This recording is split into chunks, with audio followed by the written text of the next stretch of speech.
یہ سن کر ایمان کا دل زوروں سے دھڑکا تھا۔ وہ میں اکیلے میں اپنی بیوی کو سناؤں گا؟ اب سمیٹو سب، تھک گئی ہوگی میری بیوی۔ احمد نے سمیر کو نظر انداز کرتے ان سب کو گمبھیر آواز میں حکم صادر کیا تھا۔ ایک پل میں سب اس کی آواز اور دہشت سے گھبرائے تھے۔ سمیر اب باقاعدہ احمد کو گھور رہا تھا۔ کیا یار احمد، یہ بولو نا کہ تمہیں کوئی گانا نہیں آتا، بس لوگوں کو دھمکانا آتا ہے۔ حسان نے تیز آواز سے مائک میں کہا تھا۔ ہاں ہاں بھائی، ہم بھی سننا چاہتے ہیں۔ آخر کو کتنا پیار ہے دھولے کو دلہن سے، آج گانے کے ذریعے بیان ہو ہی جائے۔ لڑکیوں میں سے کسی نے ہانک لگائی تھی۔ احمد نے بھویں اچکائی تھی، جیسے اب ان کو بتائے گا کہ کتنا پیار ہے۔ یہ تو وہ اپنی صحیح کو بتائے گا کہ پیار نہیں بلکہ عشق ہے۔ میں آپ کو کیوں بتاؤں گا؟ جس سے ہے اسی کو بتاؤں گا نا۔ احمد شان سے چلتا ہوا دونوں ہاتھ پاکٹ میں ڈالے سٹیج تک آیا تھا۔ بھورے بال بے ترتیب ماتھے پر بکھرے تھے۔ ایک ہاتھ سے مائک پکڑے، دوسرے پاکٹ میں ڈالے، چہرے پر ہلکی سی مسکان سجائے کھڑا ایمان کی جانب دیکھتا۔ بہت ہی خوبصورت لگ رہا تھا۔ سب اس یونانی دیوتا کو دیکھ رہے تھے، پر اس کی نظریں مولانی پر ٹکی تھی۔ تبھی اس نے ڈی جے کی جانب اشارہ کیا تھا اور میوزک پلے ہوا تھا۔ میوزک آن ہوتے ہی ساری لائٹس آف ہوئی تھی۔ احمد پر ایک فوکس لائٹ آن ہوئی تھی۔ نہایت ہی خوبصورت آواز میں احمد نے گانے کا سٹارٹ لیا تھا۔ ہم تیرے بن اب رہ نہیں سکتے، تیرے بنا کیا وجود میرا۔ احمد نے ایمان کی جانب دیکھا تھا۔ فسوق اس لمحے ماحول پر چھائے تھے۔ ہم تیرے بن اب رہ نہیں سکتے، تیرے بنا کیا وجود میرا، تجھ سے جدا گر ہو جائیں گے تو خود ہی سے ہو جائیں گے جدا۔ اس نے جذبے کے عالم میں یہ الفاظ ایمان تک پہنچائے تھے۔ کیونکہ تم ہی ہو، اب تم ہی ہو، زندگی اب تم ہی ہو، او چین بھی، میرا درد بھی، میری عاشقی اب تم ہی ہو۔ احمد نے اب پاکٹ سے ہاتھ نکال کر ایمان کی جانب اشارہ کر کر پھر اپنی جانب کیا تھا، جبکہ ایمان کا دل زوروں سے دھڑک رہا تھا۔ اس کے ہاتھ پاؤں پسینے سے بھیگ چکے تھے۔ وہ احمد کی اپنے لیے دیوانگی جانتی تھی، تبھی تو اس کا حرف بہ حرف اس کے دل پر اثر کر رہا تھا۔ تیرا میرا رشتہ ہے کیسا، ایک پل دوری گوارا نہیں، تیرے لیے ہر روز ہے جیتے، تجھ کو دیا میرا وقت سبھی، کوئی لمحہ میرا نہ ہوتا تیرے بنا، ہر سانس ہے نام تیرا، کیونکہ تم ہی ہو، اب تم ہی ہو، زندگی اب تم ہی ہو، اور چین بھی، میرا درد بھی، میری عاشقی اب تم ہی ہو۔ احمد کی خوبصورت آواز پر سب جھوم اٹھے تھے۔ ہلکی ہلکی سی کلیپنگ شروع کر دی تھی۔ وہ سٹیج سے اتر کے اس کی جانب آیا تھا اور اس کے قدموں میں بیٹھ کر اس کا ہاتھ اپنے دل کے مقام پر رکھا تھا کہ ایمان کی آنکھیں بھیگ گئی تھی۔ اس کا ہاتھ ہلکا سا کپ کپا رہا تھا۔ تیرے لیے جیا میں، خود کو جو یوں دے دیا ہے، تیری وفا نے مجھ کو سنبھالا ہے، سارے غموں کو دل سے نکالا ہے، تیرا ساتھ میرا ہے نصیب جڑا، تجھے پا کر ادھورا نہ رہا، کیونکہ تم ہی ہو، اب تم ہی ہو، زندگی اب تم ہی ہو، میرا چین بھی، میرا درد بھی، میری عاشقی اب تم ہی ہو۔ جیسے احمد نے گانا ختم کیا تھا، اس کے ہاتھوں کو سلھا کر اس کی ہتھیلی پر لب رکھے تھے۔ اس کی آنکھوں میں بھی ہلکی سی نمی تھی، شاید بہت جلد وہ اپنی مولانی سے دور ہو رہا تھا، اس لیے یوں بیٹھا لب اس کی ہتھیلی پر جمائے ہوئے تھا۔ ایمان نے آنکھیں بند کر کر اس کے لمس کو محسوس کیا تھا۔ دونوں سب کی زوردار کلیپنگ کرنے سے ہوش میں آئے تھے۔ تبھی احمد اٹھا اور وہاں سے نکلتا چلا گیا۔ کچھ دیر وہ اکیلا رہنا چاہتا تھا۔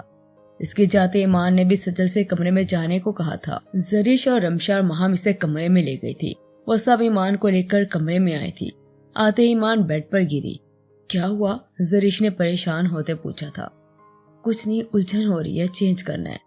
اچھا تم ایسا کرو، چینج کر لو اور کچھ دیر ریسٹ کرو، پھر مہندی بھی تو لگانی ہے، زریش نے اجلت میں کہا تھا۔ ایمان سر ہلا کر یوں ہی لیٹی رہی۔ تبھی مہم کے فون کی بیپ بجی تھی۔ احمد کا میسج اسکرین پر جمع آ رہا تھا۔ سب کو باہر لے جاؤ، مجھے مولانی سے ملنا ہے۔ مہم مسکرائی اور ان دونوں کے بہانے سے باہر لے کر چلے گئی تھی۔ ایمان ہنوز لیٹی احمد کے بارے میں سوچ رہی تھی कि अचानक उठी सबसे पहले दरवाजा लॉक किया, फिर खिड़कियां अच्छे से बंद की और बालकनी की तरफ खुलने वाले डोर भी जल्दी से लॉक किया था कि कहीं वो आ ही ना जाए। जब भी इससे मिलता था एक अलग ही जुनून इसमें दिखती थी, जिसकी शिद्दत सहना ईमान के बस में ना था। फंक्शन के खत्म होते कुछ मेहमान चले गए थे, कुछ शाह विला में रुके हुए थे। अब सब विला के बड़े से लॉन्च में बैठे खाना खाने के बाद चाय से लुफ्त अंदोज हो रहे थे। शैला अपनी माँ के पास बैठी थी। इसे की तबीयत कुछ खराब सी लग रही थी। शैला, तुम और ज़ेब घर चले जाओ और तुम्हारे बाबा कुछ देर तक आएंगे। नहीं मॉम, मुझे नहीं जाना, मैं आज इधर ही रुकूंगी। शैला ने फट से मना किया था। बेटा, तुम्हारी तबीयत? कुछ नहीं, ठीक हूँ मैं, अभी कुछ ही देर वॉक करूंगी तो बेहतर फील करूंगी। शैला कहती उठी और लॉन की जानब कदम बढ़ाए थे। ज़ेब बेटा, इसे घर ले जाओ, इसकी मॉम ने कहा। ज़ेब तो पहले ही तैयार बैठा था, आज वो किसी भी सूरत से यहाँ नहीं रुकने दे सकता था। वो लग ही इतनी प्यारी रही थी, कैसे वो खुद से काबू किए हुए था वो यही जानता था। वो औरन से इसके पीछे आया। शैला जी, वो चहलकदमी कर रही थी। ज़ेब की जानब मुतवज्जा हुई। घर चले? नहीं ना, मुझे आज नहीं जाना, सब इधर है और इतना मजा आ रहा है। वो बाल चेहरे से हटाती बोली थी। तुम्हें किसने कहा कि मैं आज यहाँ तुम्हें रहने दूंगा? ज़ेब जज्बात की शिद्दत से भारी होती आवाज में बोला था। मान जो ना। शैला इसकी आंखों में अटल इरादे देखकर जल्दी से बोली थी, जबकि मुंशी करता इसकी कलाई थाम गया था। चलो, ज़ेब ने आंखें दिखाई थी।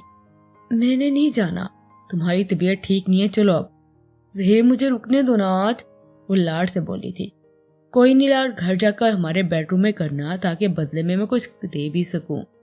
उमायनी खेजी से बोला था। क्या है ज़ेब, रुकने दो ना। मेरी जान, अगर तुम यहाँ रुक गई तो मुझे नींद कैसे आएगी? ज़ेब गंभीर आवाज में बोलकर शैला की धड़कनें मुंतशिर कर गया था। अच्छा, मैं सदिल को बताकर आती हूँ। शैला ने जल्दी से बोलकर अंदर की जानब कदम उठाए थे। आप ही को मैं फोन पर बता दूंगा। वो इसकी कोशिश नाकाम करता इसे अपने शिकंजे में दबोचे घूर कर बोला था। प्लीज, वो मन मनाई। नो, एक लफ्ज़ी जवाब देकर उसके चेहरे पर झुका लबों पर छोटी सी गुस्ताखी कर पीछे हुआ था। शैला का चेहरा सुर्ख हुआ था, जुबान जैसे तालों से चिपक गई थी। ज़ेब ने झुककर इसे बाहों में उठाया था और अपनी गाड़ी की जानब बढ़ा था, जबकि शैला जानती थी कि वो किसी सूरत नहीं रुकने देगा। तब इसकी गर्दन में बाजू डालकर सीने पर सर टकाए आंखें मूंद गई थी। रिमशा किचन से बाहर निकली थी कि अचानक से जाज़ब सामने आ गया। इसको देखकर रिमशा ने कड़वा सा मुंह बनाया था। जाज़ब बागौर इसे देख रहा था। मेकअप में अब वो रिमूव कर चुकी थी, सादगी में वो और भी प्यारी लग रही थी। दाएं तरफ से जाने लगी, जाज़ब इसके सामने आ गया। रिमशा बिना कुछ बोले बाएं जानब से निकलने लगी तो वो इसकी तरफ भी आ गया। क्या है? रिमशा ने तप कर पूछा था। आज तो बड़ी लश्कारे मार रही थी तुम। जाज़ब आंखों में जलन समाई इसके चेहरे को देखकर बोला था। तो ये कि कौन था जिसके साथ तुम खिलखिला रही थी? जाज़ब ने गुस्से में पूछा था। जो भी हो, तुमसे मतलब? रिमशा ने इसके अंदाज पर जल भुनकर बोली थी। मतलब तो सारे तुम्हें मुझसे ही होने वाले हैं, फिलहाल जो पूछा है इसका जवाब दो। जाज़ब सीने पर बाजू बांधे सर्द आवाज में बोला था। अगर ना दूं तो? रिमशा आंखें मटकाती बोली थी। फिर मैं अपने तरीके से उगलवा लूंगा। वो भड़क उठा था इसकी हठधर्मी पर। अच्छा, तो क्या करोगे? रिमशा इसकी धौंस भरे लहजे पर बहुत तिलमिलाई थी। अनजाने में वो जाज़ब के गुस्से को मजीद हवा दे गई थी। तभी वो जरहाना तेवर लिए आगे बढ़ा। इसके बाजू से दबोचकर एक झटका दिया कि रिमशा लहराती इसके सीने से टकराई थी। वो इसे यूं ही घसीटते किचन में लाया था। ये क्या बदतमीजी है जाज़ब?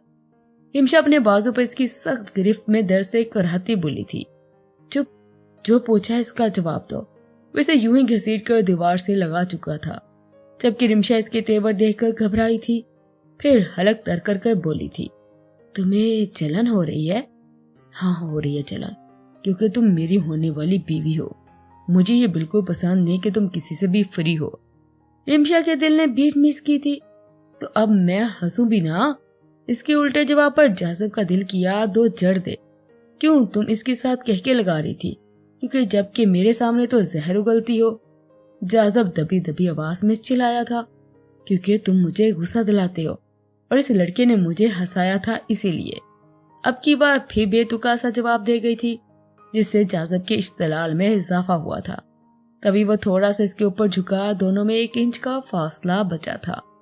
अब भी नहीं बताओगी?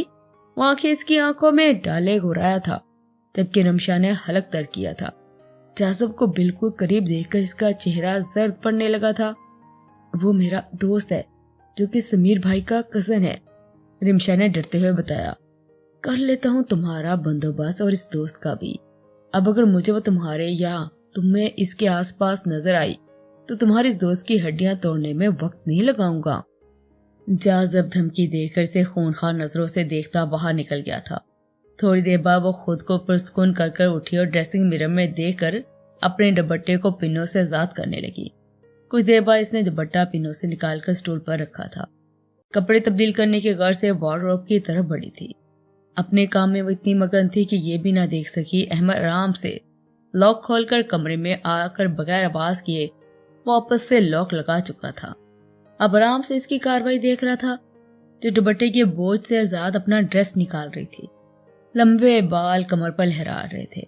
दुपट्टे के बगैर खुद में मगन वो अहमद का दिल धड़का गई थी। तभी वो बेखुद सा इसकी जानब बढ़ा था। ईमान की अहमद की तरफ कुछ थी। इसकी नजरें ईमान की खूबसूरत नाजुक सरापे पर जमी थी। किससे पूछकर चेंज कर रही हो? बस सरगोशी में बोलकर एक ही जस्त में इसको अपनी जानब खींच चुका था। आप? ईमान इसकी धमकी को यकसर फरामोश कर गई थी कि अब यूं सामने देखकर हड़बड़ा गई थी। कैसे भूल गई वो जो कहता है इस पर अमल कर ही रहता है। वो मैं थक गई थी इसीलिए। ईमान इसकी आंखों में जज्बात का ठाठे मारता समंदर देखकर खुश गला तर करते हल्का सा बोली थी, इसीलिए मेरी हुक्म अदली कर रही थी। वह गंभीर आवाज में बोलकर बहुत कुछ पावर करवा गया था, जबकि ईमान फ्रॉक को दोनों मुट्ठियों में जकड़े इसके हिसार में नजरें झुकाए कपकपा रही थी। इसकी सहरंगेज शख्सियत, रोबो जलाल इसकी आंखों से दिखता अपना अक्स, इसका पुरतपश आंच देता लहजा, इसकी लम्स की हिद्दत से ईमान जैसी नाजुक जान लड़की की जान पर बनाई थी। इसकी आंखों में नमी फैलने लगी थी। दिल की धड़कन मामूल से बढ़ गई थी। मौलानी, कैसे भूल गई तुम कि मैं नहीं आऊंगा? जितने भी रास्ते बंद करोगी पर तुम तक पहुंचने से मुझे कोई नहीं रोक सकता। इसकी कुछ देर पहले की हफाजती हदबंदियां का हवाला देते इसके छक्के छड़ा गया था। मखमूर निगाहें इसकी सादगी में चांद की तरह दमकते चेहरे पर जमी थी, जो बिना मेकअप के फूलों के जेवर पहने पीला सब्ज रंग के कॉम्बिनेशन फ्रॉक जेब तन किए अहमद के दिल की दुनिया तहवाला कर गई थी। तुम्हारा ये रूप, इस पर मेरे नाम की छाई सुर्खी, मेरे नाम की मेहंदी, कैसे कैसे ना आता मैं। इसकी हालत के पेश नजर दोनों हाथ इसकी कमर में डालकर इसको अपने सीने में भीजे हल्का सा झुककर सरगोशी में बोलता इसको बुखलाने पर मजबूर कर गया था। मौलानी, तुम्हारी खुशबू, तुम्हारा शर्माना, मेरी जुनून से तुम्हारी आंखों में फैलती नमी, इस आंखों में नमी उतरता देख चुका था। तुम्हारी बुखलाहट, मुझे घूरना, इस सब ने मुझे तुम्हारा एडिक्टिव कर दिया है। तुम्हारा नशा सर चढ़कर बोलने लगा है सही। उसके बालों में चेहरा छुपाए गंभीर जज्बात से बोझल आवाज में बोला था। जब भी इसे टूट कर प्यार आता वो अपनी मौलानी को सही कहता था। ईमान को लगा इसके जुमलों से बेहोश हो जाएगी। सांसें बिखरने लगी थी जब भी वो दोनों हाथ इसकी पुष्ट पर बांधकर चेहरा इसकी गर्दन में छुपा गई थी।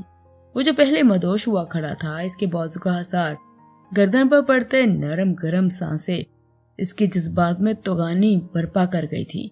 अहमद इसके बालों में चेहरा सुलहाते इसकी कमर पर गिरफ्त हद दर्जा बढ़ा गया। दिल कर रहा था कि इसके बस में हो तो वो अपनी मौलानी को सीने में ही कहीं कैद कर ले। दोनों एक दूसरे की धड़कनें सुन रहे थे। ईमान का नाजुक सरापा इसका लम्स अहमद को गुस्ताखियां करने पर उकसा रहा था। कभी इसने ईमान के बालों को मुट्ठी में हल्की गिरफ्त में लेकर चेहरा ऊपर किया। ईमान सुर्ख चेहरे से आंखें सख्ती से बंद किए। घनी लरसती मस्कान कपकपाते गुलाबी लब गहरे सांस भरती वो अहमद के दिलो दिमाग पर नशे की तरह सवार हुई थी। वो बेइख्तियार होकर इसके चेहरे पर झुका था। इसके चेहरे के नकोश पर जा बजा लम्स छोड़ने लगा था। इसके लम्स में इतनी शिद्दत और दीवानगी थी कि ईमान की सांसें सीने में अटकने लगी थी। चेहरे से वो गर्दन तक आया। इसकी गर्दन पर झुककर अपना शिद्दत भरा लम्स छोड़ा था। احمر کا ایک ہاتھ اس کے بالوں میں الجھا ہوا تھا، دوسرا کمر سلھا رہا تھا۔ احمر، ایمان نے ہانپتے ہوئے اسے سرگوشی میں پکارا تھا، جبکہ وہ تو مکمل مدہوش اس پر جھکا کسی اور ہی جہاں کی سیر کو نکلا ہوا تھا۔ اس سے پہلے کہ وہ مزید گستاخیاں کرتا، احمد نے جھٹکے سے چہرہ اٹھا کے اسے دیکھا تو لب سختی سے دانتوں تلے دبائے کھڑی تھی۔ اس نے جھٹکے سے اسے باہوں میں بھرا بیٹھ کے جانا بڑا تھا۔ وہ مسلسل لب کچلتی نچلے لب کو زخمی کر چکی تھی۔ اسے بیڈ پر لٹا کر احمد اس پر جھکا تھا۔ احمد کی کلون کی خوشبو ایمان کے حواسوں پر بری طرح چھائی ہوئی تھی۔ احمد کی مخمور نگاہیں اس کے چہرے پر جمی تھی۔ احمد نے انگوٹھے سے اس کے لب سلھائے تھے۔ ایمان کی سسکی نکلی تھی۔ یہ میرا حق ہے صحیح، بوجھل آواز میں کہہ کر وہ اس پر جھکا، اپنی سانس اس میں اتارنے لگا تھا۔ اس کی گرفت میں نرمی تھی۔ ایمان نے اس کے سینے پر ہاتھ رکھ کر دور کرنا چاہا تو اس کی کلائی تھام کر بیڈ سے لگا گیا تھا۔ کچھ دیر بعد خود کو سراب کرنے کے بعد وہ اس سے دور ہو کر کان کے قریب جھکا تھا۔ دونوں کی سانسیں پھولی ہوئی تھی۔ خود کو مکمل میرا بننے کے لیے تیار کر لو، کل میں تمہاری روح تک رسائی چاہتا ہوں، تمہیں تم سے چرا کر اپنا بنانا چاہتا ہوں، ہر سانس ہر دھڑکن پر اپنا نام چاہتا ہوں، تمہیں پوری طرح اپنے رنگ میں رنگنا ہے، کل کوئی مزاحمت کوئی گریز نہیں ملانی، سرگوشی میں بول کر اس کی کان کی لو کو لبوں میں دبایا تھا۔ ایمان آنکھیں بند کیے سے سن رہی تھی۔ احمد اس کی خوشبو میں گہرا سانس بھر کر اس کے سر پر لب رکھ کر وہاں سے نکلتا چلا گیا تھا۔ نہ جانے کتنی دیر ایمان ہنوز لیٹی آنکھیں موندے اس کے لمس میں کھوئی ہوئی تھی۔ اسے ابھی تک احمد کی خوشبو اپنے ارد گرد محسوس ہو رہی تھی۔ اپنی سانسوں سے احمد کی سانسوں کی مہک آ رہی تھی۔